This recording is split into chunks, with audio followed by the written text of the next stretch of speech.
A mesmerizing sight, there's no other way to put it. Birth, obesity, old age, death.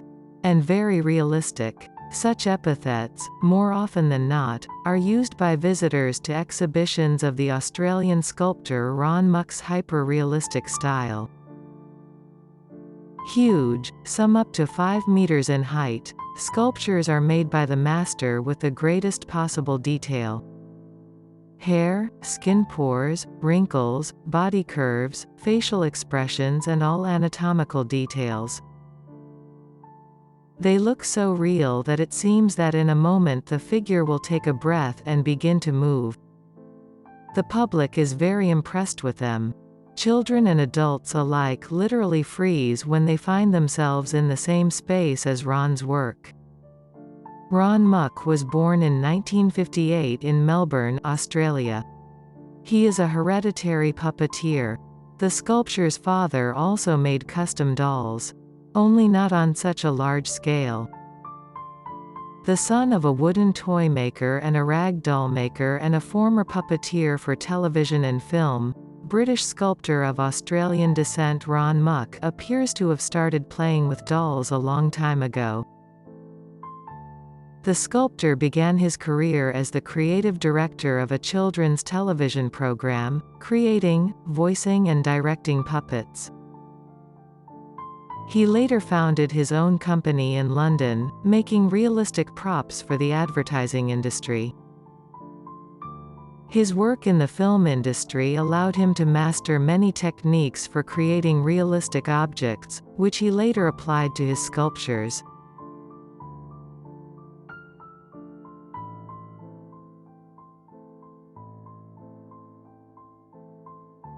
Since 1996, Ron Mueck has specialized in hyper-realistic sculptures. At first the sculptor worked with fiberglass, but very soon he switched to the more malleable silicone. It makes it possible to achieve this amazing resemblance to a real person, adding hair. His first creative work as a hyper-realist sculptor is the sculpture Big Baby, 1996, created from silicone, polyurethane, wood, and synthetic hair. The model measures 85 centimeters and represents a child with his eyes wide open. Exhibited around the world in museums in Japan, Australia, New Zealand and Mexico, Mueck does not give interviews.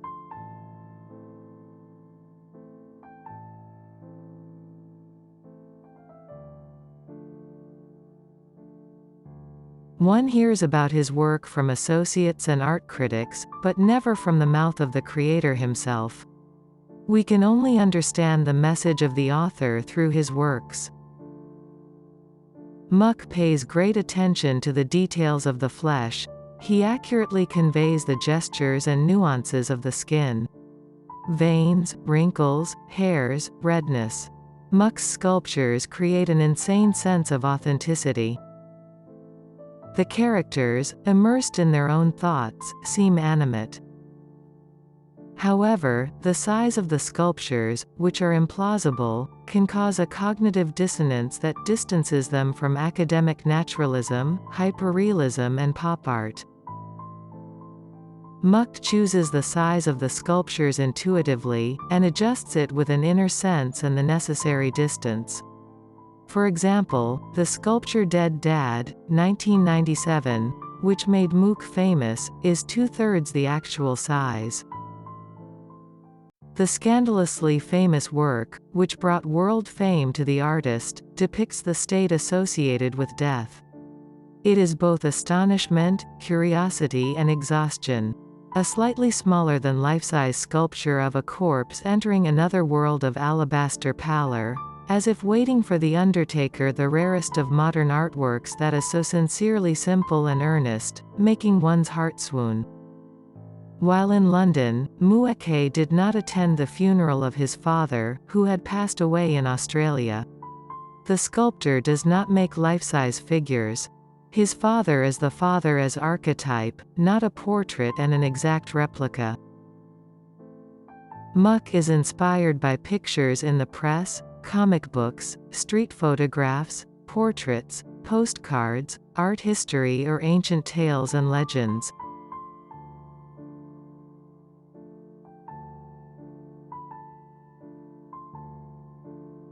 Ron makes sculptures in two formats. Either smaller than human height or many times larger. He pushes the boundaries of believability and likeness by playing with scale. Sculptor Ron Mueck. I've never made life-size figures because I've never found them interesting. We meet life-size people every day anyway. Before each exhibition begins, the organizer and staff of the host space have to work hard for several days. Large-scale sculptures require careful transportation and assembly. The detailing of wrinkles, moles, and blemishes, along with the size of the sculptures, creates a zoom effect. It is as if we are looking at someone else's life through a magnifying glass. The impression is intensified by the feeling of one's own nakedness in front of these giants and in front of oneself. Beneath the cover of the commonplace and banality of the subjects, which evoke compassion and the effect of recognition, is the very essence of life and death, love and hate, fear, concentrated and magnified many times over. Thus, memories of primitive stories of witches and sorcerers visit us before the curved silhouette of woman with sticks. Her back arched under her burden, her legs firmly embedded in the support, the tenderness of her pinkish skin coming into contact with the texture of the rough dry wood, the scratches on her skin from that contact, the demonic stare. The disturbing verisimilitude of the scaled-down sculpture immerses us in a world at once possible and allegorical. Involuntarily projecting onto himself, the viewer experiences an overwhelming empathy for the characters. Passing through all stages, through infancy, adolescence, maturity and old age, Mueck's flesh is silent, but this silence is multivalent.